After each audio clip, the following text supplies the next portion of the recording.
తల్లికి వందనం ఒక పాటే పాడారు దాని మీద. ఈ రోజుకి దాని పరిస్థితి చూస్తే నీకు 15,000 లేవు, ఇంకొకరికి 15,000 లేవు. అది కూడా కార్యరూపం దాల్చలేదు అనేది ఈ బడ్జెట్ చూసిన తర్వాత అందరికీ తెలిసిన నిజం. మరి అదేవిధంగా వాలంటీర్లకు 10,000 ఇస్తామని చెప్పి అసలు ఉన్న ఉద్యోగాలు కూడా తీసేశారు. దానికి వాళ్ళు కారణం చెప్పారు, అసలు అది చట్టమే కాలేదు కాబట్టి మేము తీసామన్నారు. మరి అది కాకముందే మీరు 10,000 అని మీరు ఇస్తే వద్దని లేదు అండి వాలంటీర్లు. మీరు చట్టం చేసి 10,000 ఇస్తే వాళ్ళేం వద్దనలా, కానీ మీరు తీసేశారు. మరి అదేవిధంగా ఈ కార్యక్రమాలన్నీ ఏవైతే కూటమి యొక్క అజేయమైన గెలుపుకి కారణమయ్యాయో వాటిల్లో ఎన్ని మీరు పూర్తి చేయగలిగారు? ఒక బాధ్యత కలిగినటువంటి ప్రతిపక్ష వ్యక్తిగానే నేను ఈరోజు ఎప్పుడు కూడా మేము ఎప్పుడు కూడా ఈ సంవత్సర కాలంలో విమర్శించింది లేదండి. ఎందుకంటే ఎవరు ఎన్ని అన్నా ఒకటి మాత్రం నిజం, కొత్తగా ఏర్పడినటువంటి ప్రభుత్వానికి మనం సరైన సమయం అందజేయకుంటే వాళ్ళని విమర్శించడం పొరపాటు అవుతుందనేటటువంటి ఆలోచనతోనే వారు చేయాలని కోరేమే తప్ప ఏమి ఇంకా మీరు చేయలేదని చెప్పి మాత్రం మేము ఎప్పుడు ఆయన్ని ప్రశ్నించిన పరిస్థితి లేదు. మరి ఈరోజు ఒక సంవత్సర కాలం అయిన తర్వాత ప్రజలు ఆలోచించుకునేటటువంటి పరిస్థితులు వచ్చాయి. ప్రజలు ప్రశ్నించడం మొదలుపెట్టారు. అయ్యా ఏమైంది, ఇంకా ఒక సంవత్సరం అయిపోయింది, రెండో బడ్జెట్ ప్రవేశపెడుతున్నారు, దాంట్లో ఎటువంటి కేటాయింపులు లేవు, లేదు పెన్షన్లకి వాటికి మీరు కేటాయించిన దాంట్లో భారీ కోతలు కనపడతా ఉన్నాయి, ఉద్యోగ అవకాశాల గురించి మీరు చెప్పలేదు, నిరుద్యోగ భృతి గురించి మీరు చెప్పలేదు. మరి మీరు ఇస్తానన్న దానికి ఎక్కడ కూడా బడ్జెట్లో వివరణ లేకపోగా ఈరోజు ప్రజలు అడుగుతున్నారనేటటువంటి ఒక ఫ్రస్ట్రేషన్ అనండి, చిరాకనండి. మరి గౌరవ ముఖ్యమంత్రి గారు మొన్న చిత్తూరు జిల్లాలోని గంగాధర నెల్లూరు ఒక అధికారిక కార్యక్రమంలో ఒక సభలో వైఎస్ఆర్సీపీ పార్టీకి చెందిన ఎవరికి కూడా ఎటువంటి పనులు మీరు చేయొద్దు, వాళ్ళకి పనులు చేయటం అంటే పాముకి పాలు పోసి పెంచినట్లే. ఇది ఒక ముఖ్యమంత్రి స్థానంలో కూర్చున్నటువంటి ఎంతో అనుభవం ఉన్నటువంటి వ్యక్తి మాట్లాడిన భాష అండి. ఒక్కసారిగా సమాజం ఉలిక్కి పడేటటువంటి ప్రకటన ఇది. అధికారులు ఎవరైతే బాధ్యతగా వేల లక్షల జీతాలు తీసుకునే వాళ్ళు ప్రజలకు సేవ చేయాలో అర్హతని ఎరిగి వాళ్ళు సేవ చేయాల్సి ఉందో వాళ్ళని అందరినీ కూడా ఐఏఎస్ కాడ నుంచి ఆఫీసు బంట్రోతు వరకు కూడా వైఎస్ఆర్ కాంగ్రెస్ పార్టీ వారికి మీరు ఎటువంటి పనులు చేయడానికి లేదు, చేయొద్దు, చేయాల్సిన అవసరం లేదు. పనులన్నీ తెలుగుదేశం పార్టీ కార్యకర్తలకే ఇవ్వండి, వేరే వాళ్ళకి ఇవ్వాల్సిన అవసరం లేదు. ఇది వారు చెప్పినటువంటి సారాంశం. మేము ఒకటే అడుగుతున్నాం, ఒక ముఖ్యమంత్రి స్థానంలో ఉండి ప్రజల చేత ఎన్నుకోబడినటువంటి వ్యక్తి, అందరూ ఓట్లు వేయరండి, ఇంతకంటే ఎక్కువ మెజారిటీ కలిగిన ప్రభుత్వాలు చూసాం. అప్పుడు కూడా అపోజిషన్ ఉండేది, ఎవరు కూడా రాష్ట్రం మొత్తం ఒకే వ్యక్తికి ఓటు వేసినటువంటి దాఖలాలు లేవు. మాకు ఓట్లు వేయలేదు కాబట్టి వాళ్ళకి పనులు చేయొద్దు, ఇటువంటి నిరంకుశ ధోరణి 3 సార్లు ముఖ్యమంత్రి చేసినటువంటి వ్యక్తి దగ్గర నుంచి వస్తూ ఉంటే ఎవరికైనా ఆశ్చర్యం కలగమా అంత. ఎందుకంటే ఒక ఏకిరి పోకిరి వ్యక్తి కాదండి. మొత్తం చట్టాన్ని ఆయనే నడుపుతున్నటువంటి వ్యక్తి. అటువంటి వ్యక్తి నోట్లో నుంచి ఈ భాష రావటం అనేది చాలా బాధాకరం. తప్పకుండా ఇది ప్రతి ఒక్క వ్యక్తి ఈ సమాజంలో ఖండించాల్సినటువంటి విషయం. ఎందుకంటే ఎవరు శాశ్వతం అండి? చంద్రబాబు నాయుడు గారు ఓడిపోలేదా? ఆయన దిగి మామూలు ఒక శాసనసభ్యుడిగా లేడా? ఆ రోజు ఉన్నటువంటి ముఖ్యమంత్రులు ఎవరైనా తెలుగుదేశం వాళ్ళకి అసలు పనులే చేయొద్దని చెప్పినటువంటి పరిస్థితి ఉందయ్యా? జగన్మోహన్ రెడ్డి గారు 151 మంది సభ్యులతో ప్రభుత్వాన్ని నడిపిన రోజు కూడా ఎవరినైనా సరే అధికారుల సమీక్షలో కానీ బహిరంగ సభల్లో కానీ లేదు ఎవరన్నా విశ్లేషకుల ప్రెస్ మీట్లో పత్రికా సమావేశాల్లో కానీ అర్హత కలిగినటువంటి వ్యక్తి అయితే చాలు, పార్టీ చూడం, కులం చూడం, మతం చూడం అని వారు చెప్పినటువంటి మాటకి కచ్చగట్టుకొని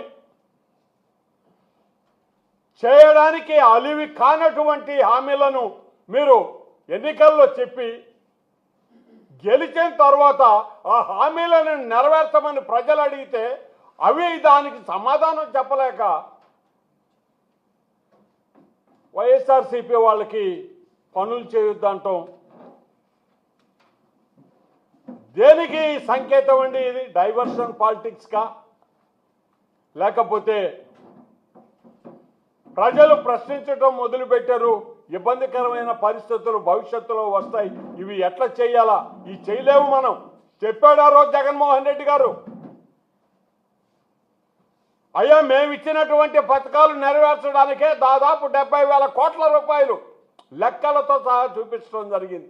మరి ఈరోజు కూటమి నాయకులు చెప్పేటటువంటిది దాదాపు 1,40,000 కోట్ల రూపాయలు దాటుతున్నాయి. సాధ్యాసాధ్యాలు చూసుకొని వాళ్ళు హామీలు ఇవ్వటం లేదు.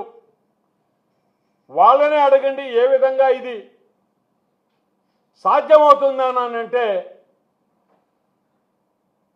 మాకున్నటువంటి అనుభవంతో సంపద సృష్టిస్తాం, ఆ సంపదను మేము ప్రజలకు అందరికీ పంచిపెడతాం, ఏవైతే హామీలు ఇచ్చామో మేము గెలవంగానే పూర్తి చేస్తామని చెప్పినటువంటి వ్యక్తి ఈరోజు హామీలను నెరవేర్చకపోగా ప్రతిపక్ష హోదా ఇవ్వండి నేను మాట్లాడతాను అసెంబ్లీలో, కారణం ఉందండి దానికి. శాసనసభ్యులకు ఇచ్చే సమయం ఒక రకంగా ఉంటుంది, అధికార పక్ష నేతకి విపక్ష నేతకి ఇచ్చేటటువంటి సమయం వేరే విధంగా ఉంటుంది.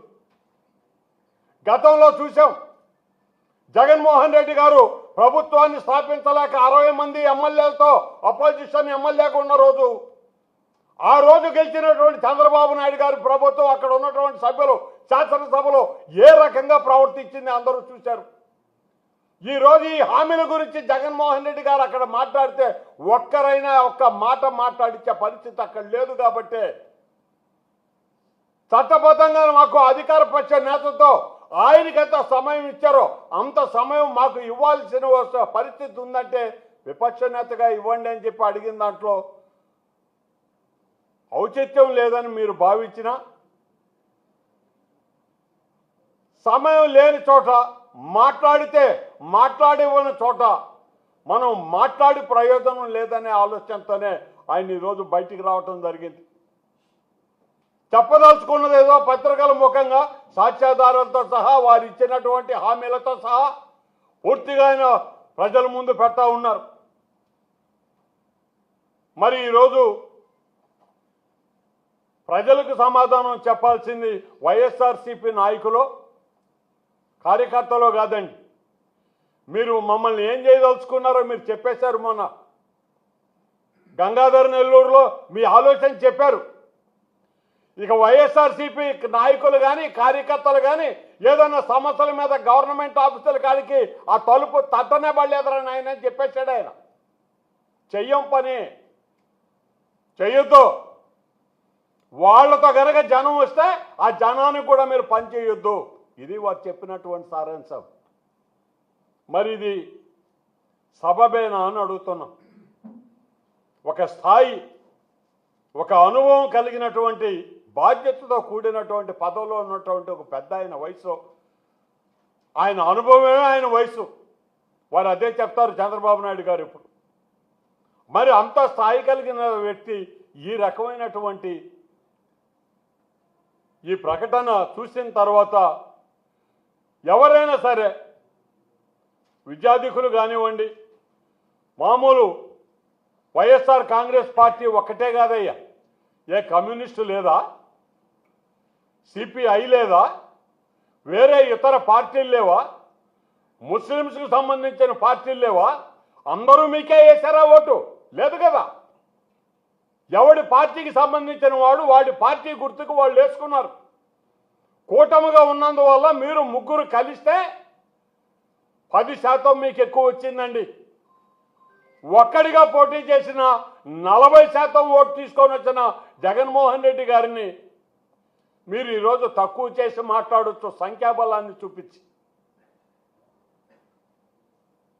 వాస్తవం మీరు చెప్తున్నది 11 సీట్లే వచ్చాయి ఆయనకి. కానీ 40% మంది రాష్ట్రం ప్రజల్లో ఒకే వ్యక్తికి తమ మద్దతు తెలిపినటువంటి సందర్భాన్ని కూడా చూశాం. 3 పార్టీలు 4 పార్టీలు కలిస్తే తప్ప 10% ఓట్లు మీకు ఎక్కువ వచ్చాయి. ఈ నిజాన్ని గమనించండి. అసలు ఈ ఓట్లతో ఈ రిజల్ట్స్తో అవసరమే లేదండి. మీరు ముఖ్యమంత్రి కుర్చీలో కూర్చొని ఉన్నారు, మంత్రివర్గం మీదేను. వచ్చిన ప్రజలు కష్టాల్లో ఉండేదన్న సమస్య వస్తే ఆ సమస్యను పరిష్కరించండి అని అధికారులకు చెప్తారా? ఆయన వైసీపీయా, కమ్యూనిస్టా, జనసంఘ కనుక్కో, వైసీపీ వాడైతే చేయబాక.